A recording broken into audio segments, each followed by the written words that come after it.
Hello guys, तो कैसे हैं आप सभी। होप आप सभी बहुत ही अच्छे से होइएगा।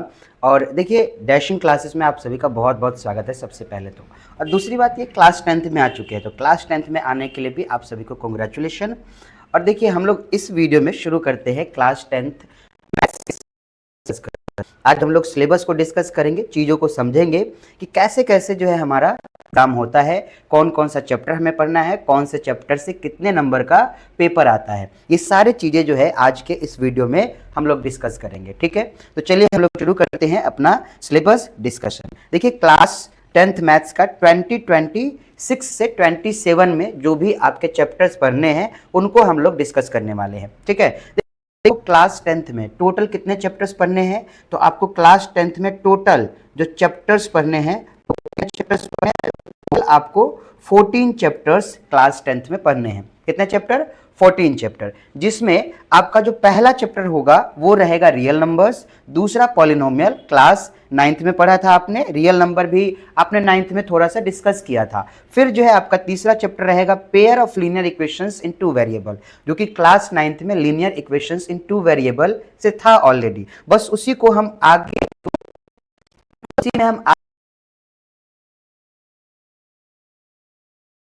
अरिथमेटिक प्रोग्रेशन चैप्टर नंबर 5 है।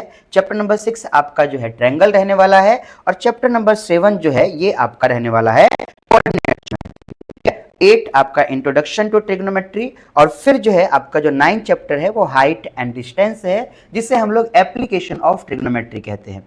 ठीक है, 10 चैप्टर आपका जो है 10 नंबर पे सर्कल है, फिर 11 नंबर पे है आपका एरिया रिलेटेड टू सर्कल, फिर 12 पे सरफेस एरियाज एंड वॉल्यूम, और फिर 13 पे आपको स्टैटिस्टिक्स के बारे में पढ़ना है, और 14 चैप्टर जो है ये आपका प्रोबेबिलिटी है। तो इस तरीके से जो है आपको चैप्टर्स दे रखे होंगे। टोटल कितने चैप्टर्स होंगे? आपके 14 चैप्टर्स होंगे। ठीक है, अब देखिए, इन 14 चैप्टर्स को यूनिट में डिवाइड कर दिया गया है कि भैया टोटल इतने यूनिट है, इतने यूनिट में से आपके इतने मार्क्स के पेपर आने हैं। ठीक है, तो देखिए यहाँ पे जैसे कि आपका जो टोटल चैप्टर है 14, उसको कितने यूनिट में बांटा गया है, तो टोटल आपका जो है ये 7 यूनिट में बांट दिया गया है। कितने यूनिट में? 7 यूनिट में। अब इन 7 यूनिट में से सबसे पहला नंबर सिस्टम है, जो कि वही रियल नंबर वाला कहानी है, और इस रियल नंबर में से अकेला चैप्टर है, और इस अकेले चैप्टर में से 6 मार्क्स के पेपर पूछे जाएंगे। कितने मार्क्स के? 6 मार्क्स के पेपर अकेले रियल नंबर में से पूछा जाना है।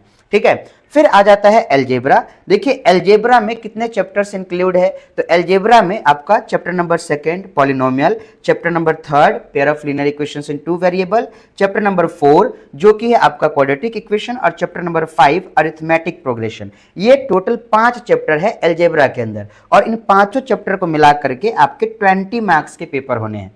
ठीक है, 20 मार्क्स के पेपर आपसे पूछा जाएगा, क्वेश्चन जो है 20 मार्क्स के होंगे।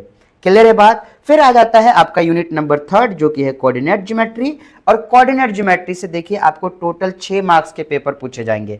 कोऑर्डिनेट ज्योमेट्री में एक ही चैप्टर सिर्फ कोऑर्डिनेट ज्योमेट्री है, और इसमें से आपके 6 मार्क्स के पेपर पूछे जाने हैं। ठीक है, फिर ज्योमेट्री आ जाता है गाइस। ठीक है, ज्योमेट्री आ जाता है। ज्योमेट्री में आपके 2 चैप्टर इंक्लूड होंगे, एक तो ट्रायंगल वाला जो कि चैप्टर नंबर 6 है, और एक जो है सर्कल जो कि चैप्टर नंबर 10 है। दोनों को इंक्लूड करके 15 नंबर के पूछे जाने हैं, मतलब हाईली वेटेड चैप्टर है ये। फिर जो है इसमें बात करो ट्रिग्नोमेट्री के, तो 2 चैप्टर इंक्लूड है, एक इंट्रोडक्शन और दूसरा हाइट एंड डिस्टेंस। इंट्रोडक्शन में आपका जो है इंट्रोडक्शन और हाइट एंड डिस्टेंस दोनों को मिला करके यहाँ पे 12 नंबर के जो है क्वेश्चंस आपसे पूछे जाएंगे। ठीक है, बहुत ज्यादा जो है मिसकंसेप्शन होता है बच्चों का कि ये जो ट्रिग्नोमेट्री होता है बहुत ज्यादा टफ होता है। भैया देखो, मेरा जो है पर्सनल अपना ओपिनियन ये है कि जो चैप्टर टफ लगता है वो एक्चुअली में टफ नहीं होते हैं, वो एक्चुअली में आपसे डिमांड करता है टाइम। अगर आप उसके साथ टाइम स्पेंड कीजिएगा, अच्छे से कीजिएगा, तो डेफिनेटली वो चैप्टर आपके लिए बहुत आसान हो जाएगा और आपको अच्छा भी लगेगा। क्योंकि वो जो टफ चैप्टर है ना, टफ ना होकर के इंटरेस्टिंग है। इंटरेस्टिंग है, बस वो आपसे थोड़ा टाइम डिमांड कर रहा है। टाइम डिमांड कर रहा है कि आप थोड़ा सा उसके साथ टाइम स्पेंड कीजिए, आप थोड़ा उसको समझने का प्रयास कीजिए, अपनी तरफ से भी एफर्ट डालिए, आपका डेफिनेटली बहुत अच्छा जो है ये चैप्टर हो जाएगा, डेफिनेटली बहुत अच्छा हो जाएगा। फिर बात करें मेंसुरेशन की, तो 10 नंबर के मेंसुरेशन से आने हैं। 2 चैप्टर इसमें इंक्लूड हैं। 2 चैप्टर कौन कौन से हैं? एक एरिया रिलेटेड टू सर्कल है, और दूसरा जो है सरफेस एरिया एंड वॉल्यूम है। ठीक है, एरिया रिलेटेड टू सर्कल और सरफेस एरिया एंड वॉल्यूम, और फिर आपका स्टैटिस्टिक्स एंड प्रोबेबिलिटी, इन दोनों चैप्टर को मिला करके 11 नंबर के एग्जाम में पूछे जाते हैं क्वेश्चन। अब देखिए ये जो सिलेबस है आपके सामने, इसमें ये जो स्टैटिस्टिक्स एंड प्रोबेबिलिटी है बहुत ही ज्यादा आसान चैप्टर है, आप इसको करके ये 11 नंबर कहीं भी अपने यहां से नहीं छोड़ सकते हैं। ये बहुत ज्यादा सिंपल चैप्टर है, बहुत ही ज्यादा सिंपल। उसके बाद देखिए यहाँ पे ये जो कोऑर्डिनेट ज्योमेट्री है 6 नंबर का, ये नंबर सिस्टम है 6 नंबर का, एकदम हलवा हलवा सा है, बहुत ज्यादा हलवा हलवा करने का मतलब ये है बहुत ज्यादा टॉपिक्स नहीं है इसके अंदर, कुछ लिमिटेड टॉपिक ही है और उससे 6-6 नंबर के क्वेश्चन पूछे जा रहे हैं। ठीक है, तो ये आपका सिलेबस है, आप अपने सिलेबस को आप नोट जरूर कर लीजिएगा नोटबुक में। ठीक है, अब देखिए इन चैप्टर्स में से जो अभी आपने टोटल 14 चैप्टर्स पढ़ा है, एग्जाम में कौन कौन से टॉपिक्स आते हैं ये चीज देख लीजिए। तो देखिए वही चीज हमने डिस्कस कर लिया है, ये वाला है ना, 14 चैप्टर्स जो है मिल करके कवर करेगा number system, algebra, geometry, trigonometry, mensuration, statistics and probability.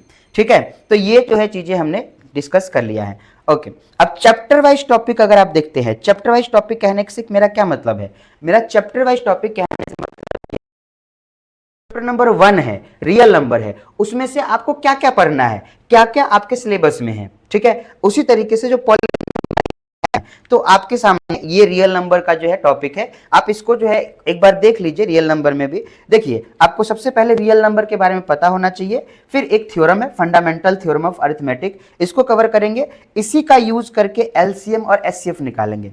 सवाल ये है कि क्या आपको एलसीएम एचसीएफ निकालने नहीं आता? बिल्कुल आपको आता होगा, ठीक है, एलसीएम एचसीएफ निकालना, लेकिन फिर दोबारा क्यों है, तो थोड़ा सा एडवांस तरीके से हमें ये एलसीएम और एचसीएफ निकालना है, जो कि फंडामेंटल थ्योरम ऑफ अरिथमेटिक का यूज करेंगे। ठीक है, फिर दोनों के बीच में एक रिलेशन होता है, बहुत अच्छा रिलेशन होता है, और इस पे क्वेश्चन आते ही आते हैं, हम इसको डिस्कस करेंगे। फिर ये प्रूफ ऑफ इरेशनल नंबर्स, हम इसको भी डिस्कस करेंगे, और मैं आपको बताऊं यहां से तो नंबर फिक्स होते हैं 3 नंबर के क्वेश्चन।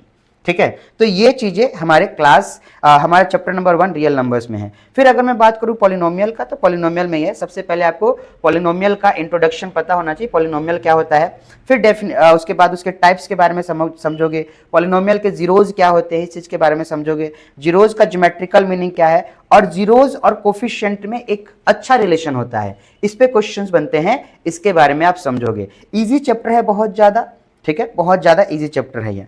फिर अगर बात करें pair of linear equations in 2 variable, तो पहले तो ये समझोगे कि pair of linear equations in 2 variable क्या होता है, आपको ये चीज तो पता होना चाहिए ना, तो पेयर के बारे में समझोगे कि pair of linear equations in 2 variable क्या होता है। फिर जब इक्वेशन है तो इसको सॉल्व करना होता है, सॉल्व करना होता है तो भाई सॉल्यूशन को समझेंगे, जिसमें हमारा पहला टॉपिक होगा ग्राफिकल मेथड, फिर हमारा जो है टाइप्स ऑफ सॉल्यूशन में, जिसमें हम कंसिस्टेंट इनकंसिस्टेंट के बारे में बात करेंगे, फिर अलजेब्रिक कंडीशंस के बारे में बात करें, जो कि सॉल्यूशंस का ही होता है। जब मैं आपको चैप्टर पढ़ाऊंगा तो ये सारे चीजें जो है मैं आपके साथ शेयर करूंगा, क्लियर करूंगा, डोंट वरी, आपको बहुत ज्यादा टेंशन नहीं लेना है। बस इतना जरूर रखना, टेंशन नहीं लेने का मतलब मेरा ये है कि इतना जरूर रखना कि आपको रेगुलर जो है क्लास अटेंड करने हैं, डेली पढ़ाई करने हैं। डेली जो है आपको 2.5 से 3 घंटे अगर आप पढ़ लेते हो तो डेफिनेटली आपका जो 80 है इसमें से 70 प्लस तो कहीं नहीं गए हैं, 80 में से 70 प्लस कहीं नहीं गए हैं। देखिए 80 में से 80 नहीं, 80 में से 70 प्लस कहीं नहीं गए हैं। अगर आप बहुत होनहार स्टूडेंट है तो डेफिनेटली आपको 80 में से 80 लाने में कोई नहीं रोक सकता है, क्योंकि देखिए मैं और कोई भी आपको पढ़ाएगा ना तो वो काम करेगा एज अ गाइडेंस, मैं काम करूंगा एज अ गाइडेंस। ठीक है, मैं आपको गाइड करूंगा कि कैसे कैसे आपको करना है, लेकिन इसमें इस मार्क्स को लाने में जो मेहनत होगा ना वो आपका होगा। ठीक है, वो मेहनत आपका होगा, आप खुद को प्रेज करोगे इसके लिए। ऐसा नहीं है कि आप किसी को प्रेज कर दोगे, आप खुद को प्रेज करोगे कि हाँ मेरे मेहनत से आया है। ठीक है, तो ये चीजें हैं। फिर आपका जो क्वाड्रेटिक इक्वेशन आ जाएगा, इसमें देखिए आपको पहले क्वाड्रेटिक इक्वेशन के बारे में समझना होगा, जो कि ऑब्वियस है, स्टैंडर्ड फॉर्म ये वाला है। फिर इसको सॉल्व करने के लिए फैक्टराइजेशन मेथड है, जिससे फैक्टराइजेशन नहीं होगा उसके पास क्वाड्रेटिक फॉर्मूला रहेगा। फिर डिस्क्रिमिनेंट के बारे में पढ़ोगे, नेचर ऑफ रूट्स समझोगे, फिर उसके बाद जो है वर्ड प्रॉब्लम आप इस पे सॉल्व करते हो। ठीक है, ये चीजें क्वाड्रेटिक इक्वेशन में। एपी नाम के चैप्टर में आपको एपी का कंसेप्ट सीखना है, कॉमन डिफरेंस क्या होता है जानना है, nth टर्म निकालना सीखना है, और सम ऑफ nth टर्म, और फिर इसके एप्लीकेशंस क्वेश्चंस को सॉल्व करने हैं, ये चीजें हैं। उसी तरीके से आप ट्रायंगल के बारे में बात करोगे तो ट्रायंगल में आपको सिमिलर ट्रायंगल के बारे में पढ़ना है। फिर बीपीटी, सिमिलर ट्रायंगल पढ़ोगे, उसको सिमिलरिटी की क्राइटेरिया होती है, ये पढ़ोगे। बीपीटी बहुत इंपॉर्टेंट थ्योरम बीपीटी, फिर कन्वर्स ऑफ बीपीटी है। तो सोचो ये चीजें आपको पढ़ने हैं, ठीक है। अब कोऑर्डिनेट ज्योमेट्री में देखो आपको 3 टॉपिक पढ़ने हैं, 3 क्या, मैं 2 ही टॉपिक कहूंगा। एक सेक्शन फॉर्मूला है और दूसरा जो है यहाँ पे ये डिस्टेंस फॉर्मूला और सेक्शन फॉर्मूला।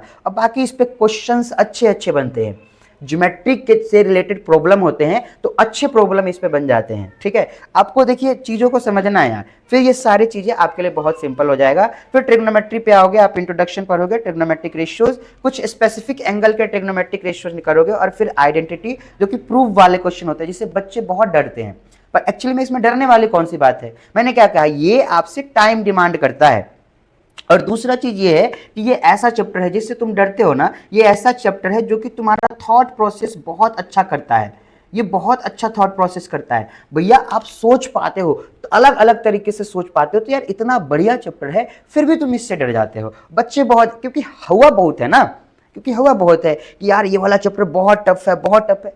टफ नहीं है, टाइम डिमांड करता है, ठीक है, टाइम डिमांड करता है, ये चीज समझो आप। फिर आपका हाइट एंड डिस्टेंस वही आ जाएगा जिसमें आप एंगल ऑफ एलिवेशन, डिप्रेशन के बारे में पढ़ोगे और फिर इससे रिलेटेड प्रॉब्लम्स को सॉल्व करोगे। ये एक्चुअली में एप्लीकेशन ऑफ ट्रिग्नोमेट्री है, एप्लीकेशन ऑफ ट्रिग्नोमेट्री, ठीक है, ये एक्चुअली में एप्लीकेशन ऑफ ट्रिग्नोमेट्री है। तो ये कहानी आपके साथ है। फिर सर्कल में आपको केवल 2 थ्योरम पढ़ने होते हैं और फिर उस पे क्वेश्चंस को सॉल्व करने होते हैं। टेंजेंट क्या होता है, टेंजेंट परपेंडिकुलर होता है रेडियस के, 2 टेंजेंट एक्सटर्नल पॉइंट से सर्कल के ऊपर इक्वल होते हैं लेंथ में। फिर प्रॉब्लम्स जो है उस पे सॉल्व करने होते हैं। उसके बाद एरिया रिलेटेड टू सर्कल में आप सर्कल का एरिया, ये आपको पता होना चाहिए, सेक्टर, सेगमेंट, इन सब के एरिया हम लोग फाइंड आउट करेंगे। और भी बहुत सारे इस पे कंबाइंड जो हम लोग जाए, combined and application based application applied problems on areas related to circle, इसको भी हम लोग कवर करेंगे। देखिए सरफेस एरिया में आपको क्यूब, क्यूबॉइड, सिलेंडर, कोन, स्फीयर, हेमीस्फीयर, ये तो जानकारी होना ही चाहिए। फिर उसमें जो है हम इन्हीं को कंबाइन करके कॉम्बिनेशन ऑफ सॉलिड्स पढ़ेंगे, जिसमें 2 चीजें हमें पढ़ना है। एक तो सरफेस एरिया निकालना जो सॉलिड को कंबाइन करेंगे, और दूसरा वॉल्यूम को फाइंड आउट करना। इस पे बेस्ड क्वेश्चन जो है मेरे दोस्त होने वाला है, ठीक है। सरफेस एरिया एंड वॉल्यूम को हम लोग जो है फाइंड आउट करेंगे। स्टैटिस्टिक्स के बारे में बात करें तो स्टैटिस्टिक्स में हमें मीन निकालने के लिए, तीनों मीन निकालने के लिए हमें 3 जो है यहाँ पे मेथड होंगे, पढ़ेंगे। फिर मीन और मोड निकालना पढ़ेंगे। उसके बाद एक और इसमें इंफिरिकल फॉर्मूला होता है, उसको डिस्कस करेंगे। फिर उसके बाद आ जाता है हमारा प्रोबेबिलिटी, एक फॉर्मूला है, लेकिन उससे पहले प्रोबेबिलिटी को समझना, क्योंकि ये जो चैप्टर है ये थ्योरेटिकल बेस्ड चैप्टर होता है। मतलब इसमें फॉर्मूला ज्यादा नहीं है, ये आउटकम लिखा हुआ है, इसमें बहुत ज्यादा फॉर्मूला नहीं है, लेकिन अगर आप समझ जाते हो तो आप इस चैप्टर को बहुत आसानी से कर लोगे। बहुत ईजी चैप्टर है ये, ठीक है। तो इस तरीके से आपके जो है सिलेबस रहने वाला है। होप आपको ये बात समझ में आया होगा। अब देखिए जो मैं आपको क्लास करवाऊंगा वो YouTube पे बिल्कुल फ्री रहने वाला है, इसके लिए आपको कोई चार्ज नहीं देना है। और आपका मैथ्स डेफिनेटली जो है, बहुत सारे बच्चे कहते हैं और भी चीज़ें होता है, जैसे कि NCERT, बहुत सारे बच्चों का कहना होता है NCERT जो है, सिर्फ NCERT इनफ होता है क्या हम लोग NCERT पढ़ करके जो है बहुत अच्छा मार्क्स ला सकते हैं क्या? तो देखिए NCERT जो है ये आपका कॉन्सेप्ट बिल्ड करता है। सबसे पहले आपको ये समझना है, NCERT आपका कॉन्सेप्ट बिल्ड करता है, आपको कॉन्सेप्ट बहुत अच्छा कर देता है। और जितना कंसेप्ट NCERT में है क्वेश्चंस उतने से ही बेस जाते हैं, ठीक है। अब कंसेप्ट आएगा तो आप किसी भी लेवल के क्वेश्चन को कर लीजिएगा, और कंसेप्ट ही नहीं आएगा, आप उसको समझोगे ही नहीं, आप उसको फील ही नहीं करोगे ना, तो क्वेश्चंस करने में आपको डिफिकल्टी रहेगी, बहुत ज़्यादा डिफिकल्टी रहेगी। तो बस इतना चीज़ समझिए, आपको सिर्फ NCERT नहीं, मैं एक्स्ट्रा भी करवाऊंगा आपको। और सबसे बड़ी बात, CBSE पता है क्या कहता है कि आपको 54% जो है ना अंडरस्टैंडिंग बेस्ड क्वेश्चंस होने चाहिए। फिर उसके बाद जो है 22% कहता है हॉट्स, और फिर 24% का 24% क्या कहता है, ये आपका जो है कहता है 24% जो है ये एप्लीकेशन होना चाहिए, ठीक है, एप्लीकेशन बेस्ड। तो मतलब कह रहा है वो कि आपको अंडरस्टैंडिंग होनी चाहिए, एप्लीकेशन बेस्ड प्रॉब्लम सॉल्व करने आना चाहिए, होर्स क्वेश्चन जिसे कॉम्पिटेंसी बेस्ड क्वेश्चन हम कह सकते हैं। कॉम्पिटेंसी बेस्ड क्वेश्चन इस बार जो एग्जाम हुआ था आपने देखा अच्छा खासा पूछा गया था, ठीक है। तो हमें पहले से ही प्रिपेयर रहना है हर एक चीज के लिए, हर एक सिचुएशन के लिए। तो हम जल्दी से जल्दी जो है एनसीईआरटी सिलेबस कंप्लीट करेंगे और फिर जो है बाकी जो है चैप्टर्स, बाकी क्वेश्चंस को भी प्रैक्टिस करेंगे। या फिर हम ऐसे कर लेंगे कि चैप्टर्स को खत्म किया, उस पर अच्छे से प्रॉब्लम्स को सॉल्व किया, फिर चैप्टर खत्म किया, अच्छे अच्छे प्रॉब्लम्स को सॉल्व किया। ये सारी चीजें आपको यूट्यूब पे बिल्कुल फ्री में मिलेगा। तो आप आज ही चैनल को सब्सक्राइब कर लीजिए और अपना जो तैयारी है उसको एकदम नेक्स्ट लेवल पे लेकर के जाइए।